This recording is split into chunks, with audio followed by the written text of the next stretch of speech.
बहुत धन्यवाद आपका। सवालों का सिलसिला शुरू करता हूं। आपसे फिर कुछ महीनों बाद मुलाकात हो रही है और एक दिलचस्प समय पे मुलाकात हो रही है। चुनाव आ रहे हैं और सबसे बड़ा इस वक्त जो सबसे गर्म मुद्दा है वो है राहुल गांधी का मुद्दा। तो मेरा पहला सवाल होगा राहुल गांधी पर।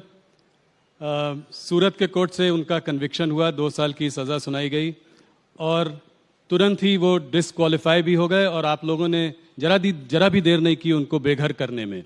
तो इसको आप कैसे देखते हैं? क्या आपको लगता है कि इससे एक सिंपैथी का माहौल भी बन सकता है राहुल गांधी जी के लिए? देखिए राहुल जी, अगर आपने ये पूरे कानून को और सुप्रीम कोर्ट के जजमेंट को जरा स्टडी किया होता तो आप मुझे सवाल ही नहीं पूछते।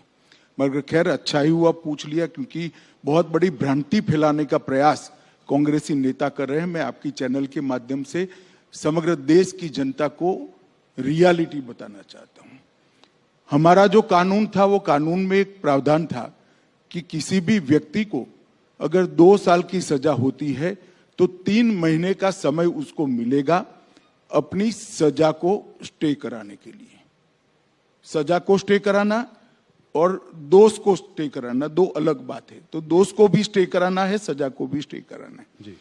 और हमारे कानून में प्रोविजन ही नहीं है कि जिस अदालत किसी भी व्यक्ति को 2 साल या उससे अधिक सजा करती है वो दोष पर रोक लगा सकती है। कन्विक्शन स्टे नहीं हो सकता जी, सेंटेंस हो सकता है। अब एक lily Thomas versus union of India का जजमेंट आया है 2013 में। उस जजमेंट में सुप्रीम कोर्ट ऑफ इंडिया ने तय कर दिया कि 3 महीने आपको नहीं मिलेंगे। क्यों देना है? चुने हुए प्रतिनिधि कोई विशेष प्रायोरिटी क्यों एंजॉय करे? जिस क्षण से आपको सजा होती है उसी क्षण से आपकी सदस्यता रद्द हो जानी चाहिए। ये सुप्रीम कोर्ट का वर्डिक्ट है, 2013 का है, जब राहुल जी की माता जी के नेतृत्व में यूपीए चलता था। हम तो दूर दूर तक नहीं थे।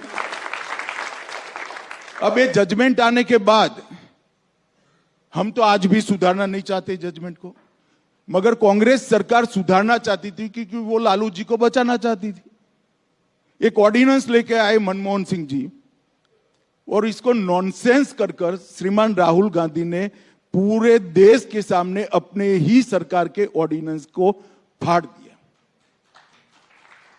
अब उनके फाड़ने के बाद किसकी मजाल थी कांग्रेस सरकार में कि इस ऑर्डिनेंस को कानून में बदले, विड्रॉ कर लिया गया जी। आज अगर वो कानून होता तो वो शायद बच जाते, इतनी हाई तौबा नहीं करनी पड़ती। और दूसरी बात, उन्होंने अब तक अपने दोष पर रोक लगाने के लिए, कन्विक्शन पर स्टे लेने के लिए अपील भी नहीं की है। ये किस प्रकार की एरोगेंसी है?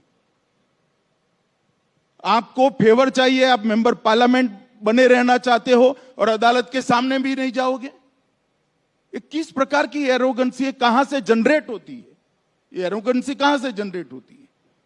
और ये श्रीमान पहले नहीं है, अब तक राजनीति में उनसे ज्यादा बड़े पद पर रहे हुए और उनसे भी ज्यादा अनुभव रखने वाले ढेर सारे नेता इसी प्रावधान के तहत अपनी सदस्यता गंवा चुके हैं। मैं 3 नाम तो आपको अभी भी गिना सकता हूं। श्रीमान लालू प्रसाद यादव इसका सबसे पहला भोग बने, उसके बाद जयललिता जी बनी और राशिद अलवी जी बने। ऐसे 17 लोग इंक्लूडिंग राहुल गांधी, सबकी सदस्यता गई है। किसी ने काले कपड़े नहीं पहने, किसी ने हाय तौबा नहीं की, क्योंकि ये सुप्रीम कोर्ट का जजमेंट है, देश का कानून है। मगर अब इन पर आ गई तो कांग्रेस वाले कहते हैं गांधी फैमिली के लिए एक अलग कानून बनाना चाहिए। मैं देश की जनता को पूछना चाहता हूं, किसी एक परिवार के लिए इस देश में अलग कानून बनना चाहिए क्या? ये देश की जनता ने तय करना है। किस मेंटालिटी में जीते हैं लोग? और फिर कुछ भी होता है तो मोदी जी पर आरोप करना, लोकसभा स्पीकर पर आरोप मढ़े जा रहे हैं। अरे भाई, आप कानून पढ़ो। वो तो शायद नहीं पढ़ पाएंगे, मुझे मालूम है, समझ नहीं पाएंगे, परंतु कांग्रेस के बड़े बड़े वकील जो राज्यसभा में बैठे हैं और वकील होने के कारण ही बैठे हैं, वो लोग भी नहीं समझाते हैं कि भाई लोकसभा स्पीकर के हाथ में कुछ नहीं है। लोकसभा स्पीकर शायद 2 दिन के बाद भी कुछ करते तो वो 2 दिन में एज अ मेंबर पार्लियामेंट आपने जो कुछ भी वक्तव्य दिया है वो लोकसभा को इरेज करना पड़ता, क्योंकि आपकी सदस्यता वो क्षण से जाती है जिस क्षण से आपको सजा होती। पर घर से भी